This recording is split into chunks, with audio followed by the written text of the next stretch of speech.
Imagine-se as histórias mais antigas da humanidade, aquelas que você talvez considere apenas lendas, contivessem descrições vívidas de uma era em que a Terra não era habitada apenas por homens. E se a Bíblia, o livro mais lido da história, confirmasse a existência de seres colossais, revelando que eles eram parte de uma linhagem misteriosa, com origens que desafiam nossa compreensão da vida? Pense em reis e guerreiros que inspiravam terror, cujos nomes ecoam em batalhas épicas, mas que eram descritos como gigantes. Quem foram esses seres? Eram apenas homens de grande porte ou vestígios de algo mais antigo, o legado da união proibida entre o celestial e o terreno? Prepare-se para desvendar as referências esquecidas e as pistas ocultas sobre os gigantes na Bíblia. O que você está prestes a descobrir pode reescrever sua visão sobre as origens da humanidade. Para muitos, a menção de gigantes na Bíblia se resume a uma breve passagem em Gênesis e à batalha entre Davi e Golias. Mas as Escrituras estão repletas de referências a esses seres. Mergulharemos em um período da história que abrange desde os tempos antediluvianos até a época da monarquia em Israel. Um cenário onde a memória de um passado misterioso se chocava com a realidade de um povo em formação lutando para estabelecer sua identidade em meio a nações que guardavam segredos ancestrais. O problema central que buscaremos desvendar é: quem eram esses gigantes?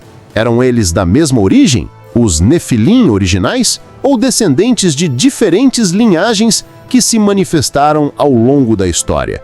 A ideia de que eles eram mais do que homens grandes abre a porta para uma compreensão mais complexa das narrativas bíblicas, sugerindo que as lutas de Israel não eram apenas contra inimigos humanos, mas talvez contra remanescentes de uma corrupção mais antiga.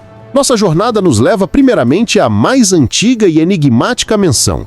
Em Gênesis, capítulo 6, versículo 4, a Escritura declara: naqueles dias estavam os gigantes na terra, e também depois, quando os filhos de Deus entraram às filhas dos homens e delas geraram filhos. Estes foram valentes, varões de renome na antiguidade. A palavra hebraica para gigantes aqui é Nefilim, que significa cair ou aqueles que caíram. Isso sugere uma origem não terrena, uma conexão com os filhos de Deus, que muitos textos antigos, como o livro de Enoque, identificam como anjos caídos que se uniram a mulheres humanas.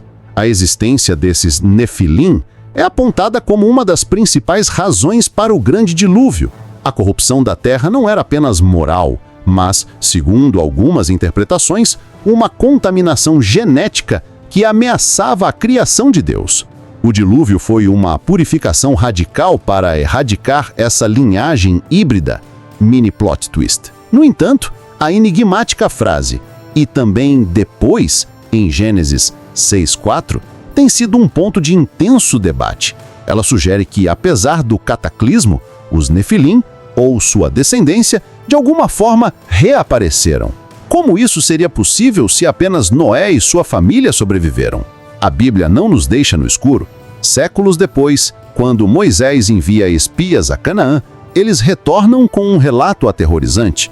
Em Números capítulo 13, versículo 33, os espias exclamam: "Também vimos ali gigantes, filhos de Anak, que são da raça dos gigantes, e éramos, aos nossos próprios olhos, como gafanhotos, e assim também éramos aos seus olhos." Os filhos de Anak, Anaquins, são claramente identificados como uma raça de gigantes, fazendo com que os israelitas se sentissem como gafanhotos diante de sua estatura e força. Este é o Voz das Escrituras, onde as verdades mais perturbadoras da Bíblia são desvendadas. Se você está achando isso tão intrigante, tão vital para a sua compreensão da história e da fé, sinta-se impelido a deixar o like e inscreva-se no canal para não perder nenhuma de nossas investigações. Ative as notificações e faça parte dessa comunidade de buscadores da verdade. A Bíblia menciona diversas outras tribos de gigantes que habitaram Canaã. Os Refaíns, por exemplo, são um povo antigo de gigantes, mencionados em Gênesis, capítulo 14, versículo 5. Em Deuteronômio, capítulo 2, versículo 11, os moabitas se referem a eles como Emins e os amonitas os chamam de Zanzumins. O rei Og de Bazã é um dos exemplos mais notáveis de um remanescente dos Refaíns. Em Deuteronômio capítulo 3, versículos 10 e 11, sua cama é descrita com mais de 3,6 metros de comprimento, uma prova de seu tamanho assombroso. Mas o mais famoso dos gigantes na Bíblia é, sem dúvida, Golias, o campeão filisteu. Em 1 Samuel, capítulo 17, versículos 4 a 7, sua estatura é descrita com detalhes aterrorizantes. Quase 3 metros de altura, uma couraça de 57 quilos e uma ponta de lança de quase 7 quilos. Golias, um descendente dos Refaíns, como está em 2 Samuel, capítulo 21, versículo 19, é a prova de que essa linhagem de seres colossais persistiu por milênios após o dilúvio. Isso nos leva a uma questão intrigante.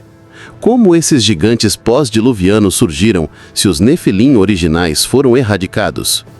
A teoria da segunda incursão dos anjos caídos é uma possibilidade.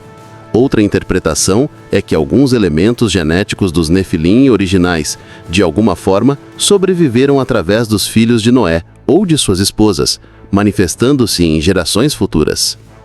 A presença dos gigantes na Bíblia, desde os Nefilim antediluvianos até os guerreiros de Canaã, nos convida a uma reflexão profunda sobre a natureza do mal, a corrupção da criação e a constante vigilância necessária para preservar a integridade da linhagem humana.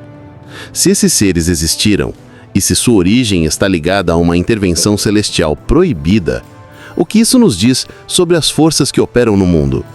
A narrativa desses gigantes nos força a considerar que o campo de batalha entre o bem e o mal é muito mais vasto do que imaginamos.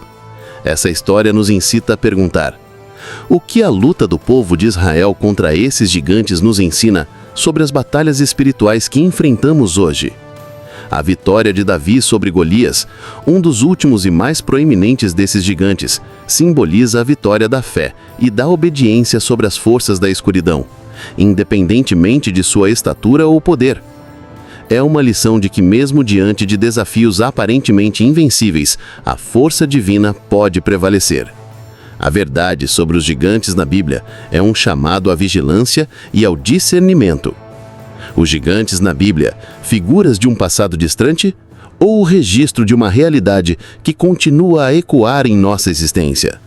Sua presença moldou a história de uma forma que ainda não entendemos totalmente.